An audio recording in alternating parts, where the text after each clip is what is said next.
Hey, Overland Travel Adventures. We are out on the 2017 Ural Gear Up, and Sydney is my passenger. And there's no better thing to do on a beautiful day than go get on your Ural and run errands, like take your daughter to her play practice on a Saturday, especially when the weather is nice. I've been waiting for it to cool off here in Northern California, and finally it's just absolutely perfect. So we are out having some fun, and wanted to talk a little bit about the long-term review of the Gear Up. We've had it for 4 years. We put it through its paces. We've taken it all over the place. Here in California, we've taken it to Yosemite and back in the rain. We've taken it to Carmel. We've taken it up the north part of the coast, gone camping in it, gone to Tahoe, gone skiing in it. So we've had lots of adventures in the Ural, lots of videos on the channel about it. I've even burned up the motor and rebuilt it. So that was one of the crazy things that happened. And it died on us in heavy traffic in the East Bay in San Francisco. And we barely made it home, spitting oil out the back. But it made it, and then we were able to rebuild it. Now it's running great. Got about 8,000 miles on it, which isn't that much for a motorcycle. But considering this is like a 47 horsepower motor pulling, well over 1,000 pounds with 2 people in it, that's asking a lot. But it just trugs along like a tractor, and we are certainly glad to have the Ural back out and running around.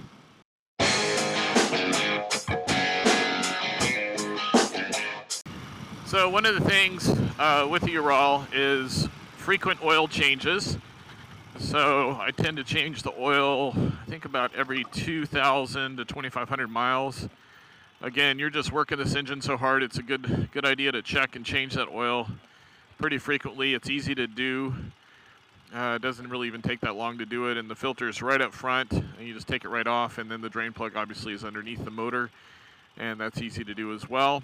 So definitely do your oil changes. I will say the rear tire tends to wear out much faster than on a regular motorcycle. You've got a lot of weight, and you're braking a lot with that rear. The other thing is, since you are using that rear brake a lot to slow this big heavy thing down, your brake pads will also wear out pretty quick, and you want to definitely check those with pretty good frequency and make sure you've got plenty of pads. They're easy to change, and keep a spare set handy so that when you do find them low, you can just swap them out and do your brake job. Pretty much all the maintenance on the Ural is pretty straightforward and easy. I mean, this is an old school kind of bike, so it's meant to be changed in the field and easy to work on. The one thing I have done is I've been out on a ride and the rear tire went flat. It's got a tube in it, so that took a long time to sort out. I had to have a buddy come get me, and then we had to go to a tire shop so we could pull it all apart, get the tube in there. You can do it with tools, but it's pretty tough. So it's just easier to take it to a tire shop with a machine and get it all done pretty quickly in that particular situation. I'm sure some people will disagree with me, but that was my own personal experience.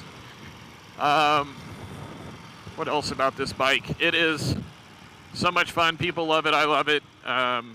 People talk about the Ural delay factor type stuff, but pretty much when you ride any kind of vintage or different thing, a motorcycle, you're gonna attract attention on it. But we use this thing. It's like a commuting vehicle. It's a fun adventure vehicle, and so it's not just a go take it to the bar kind of vehicle. As far as modifications go on the Ural, I took the metal cans that it came with, the fuel can off the back, and I replaced it with Rotapacks, and I was able to mount those on my own from the inside of the rear sidecar to the Rotapacks, and so I can carry 2 gallons of fuel and 2 gallons of water. And you might say, why would you do that? The tank doesn't hold a lot of gas. It'll go about maybe, depending on how hard you're pushing it, 90 to 100 miles of range on this tank. That's been my experience, and like going up to Tahoe where I'm just jamming up and going as hard as I can up a mountain, it burns up really quickly, maybe more like 80 miles So I have run this thing out of gas maybe 3 or 4 times. So you got to go by mileage and pay attention to it. And so that's where that extra can of fuel comes in. And it's not a good idea, I don't think, to run it all the way out of fuel. One time, or the first time I did it, was near Lassen, out in the middle of nowhere. And once I did get fuel into it, it wouldn't start. So it needed to be primed and it needed to cool off. So it took it about, I don't know, 30 minutes or so for it to kind of chill out and cool off, and then I was able to finally start it again after running it completely dry. So if you do have extra gas, put it in before you run dry. So just something to be aware of. And then I've got some LED lights that I added on the front. I just got a little 9-inch LED light bar off Amazon and put that on the front. So I have some extra light. It's also got the spotlight from the factory, and I replaced it with an LED light. So I've got quite a bit of light that I can pop on and make it very, very bright when I'm riding at night or something like that. I did add the heated hand grips, which are very handy. I always like putting heated hand grips on my bikes because it does get cold and I go up to higher elevations and they get very warm. I have the Caliber Creations bar mounted to the sidecar, very easy install, and then you can put a trailer hitch on the Ural to carry, I don't know, maybe a bicycle or something like that, or even a trailer. I've never done that, but I did use it with their winch mount and had a winch mounted in the front. I've actually had to use that a couple times. It comes in handy if you're trying to pull it onto a trailer or something like that. So, and I've had to do that a couple times, but I don't really run the winch on here very much. It adds weight, and from my experience, it does block airflow to that right cylinder head and impedes some of the cooling that you get on that. And I think that might have been part of my cause that caused my motor to overheat. But it was a very hot day in the East Bay that day, and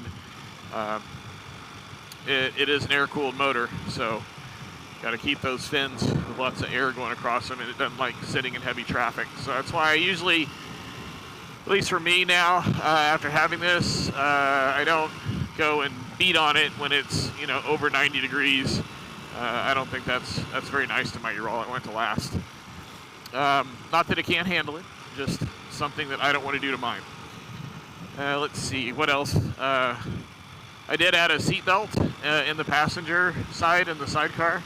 So Sydney has the ability to put her seatbelt on, which is, I guess, comforting to some degree. Some might argue it's probably better not to have a seatbelt if this thing did something bad. But I don't know. It's a peace of mind, I guess, for us and having a passenger. Boy, it's a gorgeous day here in Sacramento, California, and we're headed into Midtown. We're going to go past McKinley Park here on the right, and you'll see the Rose Garden, and they've got some kind of festival going on here as well, with cornhole and all kinds of stuff. So we'll see if we can catch a glimpse of that. Oh, there's a bouncy house now. Oh, there's a bouncy house. Look at that. Fun times. Let's see, what else about this bike that people should know? It is one of the things that everybody talks about is, it's a different riding experience on the Ural with a sidecar. This is a purpose-built sidecar motorcycle. There are a lot of aftermarket people that will put a sidecar on pretty much any bike. So I was definitely, when I wanted a sidecar, I wanted a purpose-built sidecar from the factory. Ural's been doing this forever. And so I feel like it's one of the better situations in terms of having a sidecar. And in terms of flying the chair or getting the sidecar off the ground, which is easy to do and sometimes fun to do and sometimes scary if you don't know what it's doing, it happens when you turn right. It kind of seems counterintuitive when I first thought about it, but it's on right-hand turns, not really left-hand turns. Left-hand turns, you're effectively sliding the bike when you turn, and that's also part of the reason you wear these tires out faster. You tend to slide the bike in turns and get that resistance. And then when you turn right and you turn sharp, that's when you're going to pick this sidecar up. So like on a little right-hand turn right here, I can just take a nice sharp turn and I can get that car up in the air pretty easily. One of the things to remember and check is the shaft drive. and I actually had to have that replaced. It was the bolts effectively broke on the housing of the shaft drive. It was a manufacturing defect, it turned out, and it was warranted, so I was able to get that replaced. But the shaft drive, one of the things to check is if it starts leaking oil, check and make sure I think it's about 8 bolts or 9 bolts or 10 bolts. There's quite a few bolts that hold it on to the wheel area. Check those for tightness and make sure they don't back out or loosen up on you. They shouldn't, but if they are, then you definitely need to probably pull them out, Loctite them, and put them back in to the right torque spec. But that's a kind of a maintenance item check and see how those are doing. But yeah, my first from the factory shaft drive on this didn't last too long, and it had to get it replaced. But I also think that when you're doing things like lifting the sidecar, or you're driving it fast and hard, that has a lot of torque and impact on that shaft. So if you take it easy and that sort of thing, you're probably not going to run into a problem there. But definitely something to check. All right, now we're down in Midtown. If you've never been to Sacramento, it is the city of trees, farm to fork capital of California. It's not a bad place to live. We've lived here for a number of years now, raised our kids here. It's been pleasant. We got the river and close to the mountains, close to Napa, close to Sonoma, close to Yosemite, close to Tahoe, close to Carmel. There's so much to do. You're close to. All right, so I'm the city of trees anymore. Oh, I know. It's farm to fork capital, I think. Yeah. So I just took a left-hand turn so you can see that you really kind of slide the bike. That's probably your safest, easiest turn. It's a right-hander where you're going to feel that car lift up if you cut it too sharp or go too fast. But you get used to it. That's part of the fun and challenge of riding this motorcycle. The other thing I did when I got it was this had the bench seat on it, and I found that when I was on that bench seat, I would just slide off the back just about when I would go. I didn't really like that feeling. So I took the bench seat off and I went for the 2 tractor seats. And I do love these tractor seats. They're, for what they are, they're pretty darn comfortable. And the thing I really like is it's got a rubber handle on the rear seat, and so it works kind of like a little backrest. It hits you right in the lower part of the back, and it keeps you from sliding back, but it's rubber and flexible, so you can kind of bounce against it, and it's nice. Let's see, what else? I think, the other thing is keep the Ural on a battery tender. Just keep the battery fresh. That's a common motorcycle thing, though. I do that for all my bikes. That way, when I go start it, it starts right up. Now, mine is fuel injected. It's not the old carbureted Ural. So, with the fuel injection, you turn it on, turn the red switch on, make sure that fuel pump's running, you're good, and then just hold the start button, and it will do the rest. You don't need to try and give it fuel or anything like that. So, the fuel injection should just start it up every time. And that's how it's been with this bike. I don't know, what else?